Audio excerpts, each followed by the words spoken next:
There is a liquid that costs $3 and stops rust permanently. Not slows it down, not delays it, stops it at the molecular level. One coat on bare steel and corrosion never comes back. The United States military used it on warships in 1943. Blacksmiths in medieval England soaked every iron tool in it before winter storage. Indigenous tanners across 4 continents have known about it for over 2,000 years. It bonds to iron oxide and converts active rust into a stable, paintable, waterproof surface in under 60 minutes. No sanding, no grinding, no expensive coatings, no professional equipment. $3 worth of powder mixed with warm water in a plastic bucket. Then someone in a corporate boardroom did the math. The global auto parts industry generates over $400 billion a year. Rust is the single biggest reason people replace body panels, brake lines, exhaust systems, and suspension components.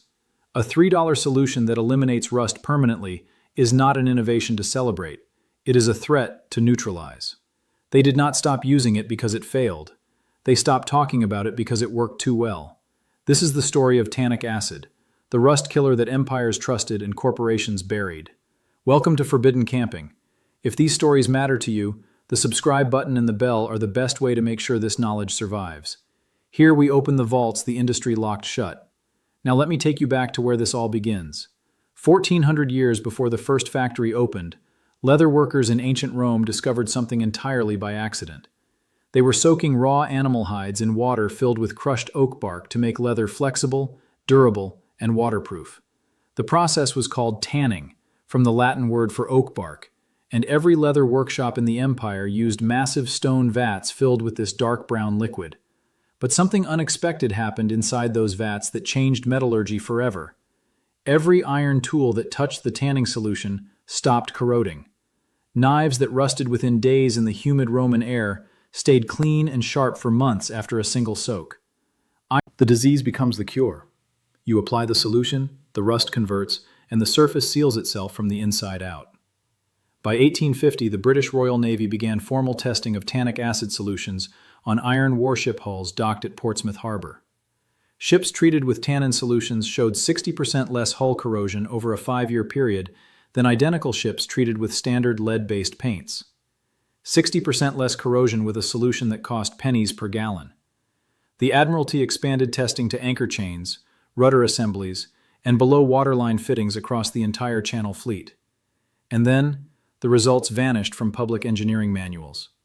Not because the tests failed, the Navy's own archives prove they succeeded spectacularly, but because the commercial paint industry in Britain was growing into a powerful lobbying force by the late 19th century. A naturally occurring powder that outperformed proprietary marine coatings was not the kind of discovery those manufacturers wanted circulated in trade journals. By 1900, tannic acid had been quietly erased from mainstream corrosion prevention literature, while the brands that replaced it charged 10 times the price for half the performance. But the compound refused to stay buried because chemistry does not forget, even when corporations want it to. But here is where the story takes a very dark turn. Before I go further, everything I have revealed barely scratches the surface of what has been hidden from you. I spent months gathering the survival techniques, the methods, and the suppressed knowledge that industries have buried for decades. All of it is inside the complete Forbidden Camping Vault. The complete off-grid blueprint for cutting your dependence on the corporations that drain your wallet every single month. The 72-hour blackout checklist, the step-by-step survival protocol for when the grid goes dark and nobody is coming to help.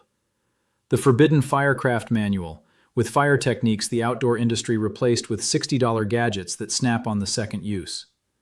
The Lost Rations Cookbook with preservation methods that keep food edible for months without a refrigerator and without a sink. The link is in the description, and there is a QR code on your screen right now. Go open the vault before we continue. But do not close this video because the military science behind this compound is about to make the coatings industry very uncomfortable. In 1939, the world went to war, and rust became a full-scale military emergency. Sherman tanks shipped across the Atlantic arrived in North Africa with corroded track links and seized turret rings. Rifles stored in Pacific Island humidity jammed shut within weeks as moisture ate through standard gun oil coatings. The War Department launched a classified materials preservation program in 1941 at the Aberdeen Proving Ground in Maryland. Researchers tested over 200 anti-corrosion compounds on steel panels inside accelerated salt spray chambers. The results were declassified in 1947, and they are devastating to the modern coatings industry. Tannic acid outperformed every single synthetic rust inhibitor in the Aberdeen program. Not by a small margin, by a staggering one. A 4% solution applied to pre-rusted panels withstood over 1,000 hours of continuous salt spray without failure. The nearest synthetic competitor failed at 600 hours. Procurement officers began ordering tannic acid in bulk for depots across 3 theaters of war. Jeep chassis, ammunition cans, rifle barrels, bridge components, and landing craft hinges were all treated with the same $3 solution. After 1945, the chemical industry had a serious problem on its hands. Companies like DuPont and Sherwin-Williams had spent the war building manufacturing facilities, sales teams, and distribution networks around products costing 10 to 50 times more than tannic acid. A powder that any mechanic could mix in a coffee can was not a product opportunity, it was an existential threat. If you have made it this far, you already know more about rust elimination than 99% of mechanics, engineers, and car enthusiasts combined. Subscribe and share this with someone who deserves to stop throwing money at a problem that blacksmiths solved 2,000 years ago. Everything the coatings industry buried is inside the forbidden camping vault. Every guide, every method. Link in the description. By the 2nd century, Roman legionnaires were treating iron weapons with concentrated oak bark extracts before long campaigns into Gaul and Germania. Military blacksmiths at frontier outposts soaked chainmail in tannin baths after every river crossing and every rainstorm. Garrison records carved into tablets at Vindolanda, a Roman fort near Hadrian's wall, reference iron preservation baths using bark solutions. That is a 2,000-year-old military maintenance manual describing the exact same chemistry you are about to learn today. And Rome was not alone. By the 7th century, Persian metalworkers in Isfahan were using crushed pomegranate rind, which contains over 28% tannic acid, to protect sword blades from brutal desert humidity. Japanese swordsmiths developed their own version using fermented persimmon juice, rich in condensed tannins, to coat the soft iron core of katana blades before the final clay tempering process. In West Africa, Yoruba ironworkers extracted tannins from shea bark and acacia pods and applied them to hoe blades and machetes that survived 6 months of unrelenting tropical monsoon. In South America, Mapuche metalworkers used quebracho tree extract, one of the most tannin-dense woods on Earth, to preserve iron tools traded from Spanish colonists. Every civilization with iron and forests arrived at the same conclusion independently. Now stay with me, because what comes next is the part they really do not want you to hear. The suppression was not dramatic, it was systematic and quiet. By 1952, the American coatings industry had consolidated into a handful of corporations controlling over 70% of the domestic rust prevention market. Their entire revenue model depended on one principle. Rust must always be a recurring problem, never a solved one. Every can of primer assumes you need another in 18 months. Every dealership undercoating assumes you return next winter.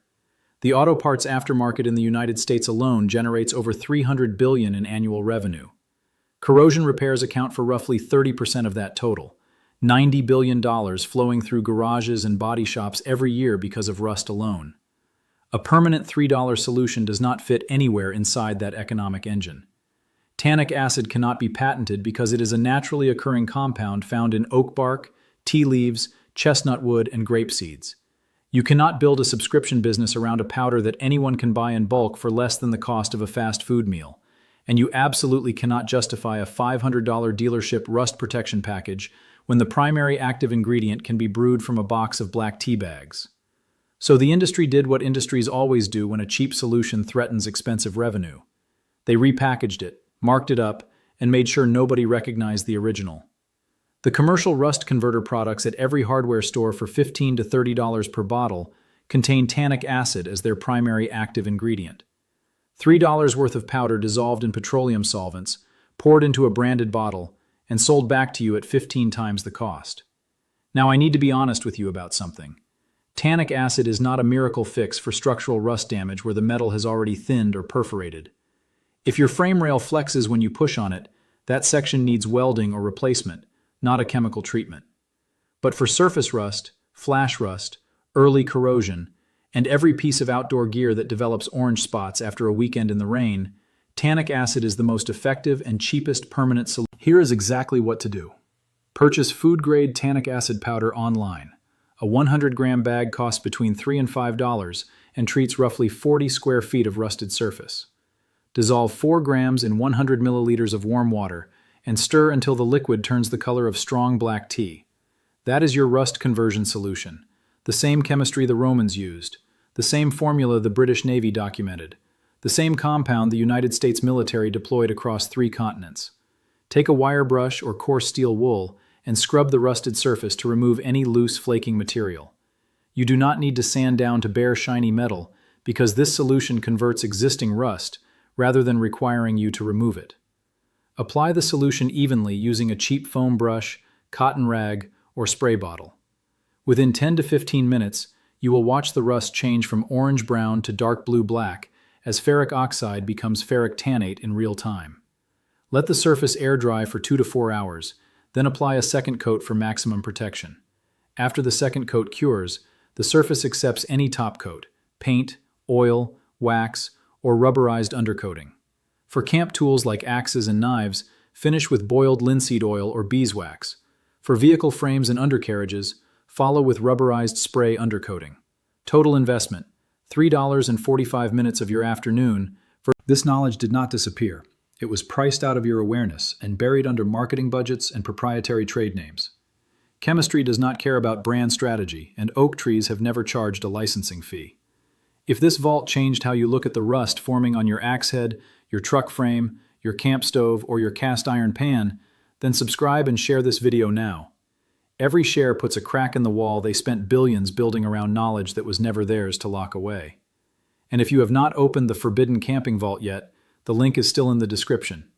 The complete off-grid blueprint, the 72-hour blackout checklist, the Forbidden Firecraft Manual, the Lost Rations Cookbook, the Tannic Acid Walkthrough, and every other guide the industry wanted erased.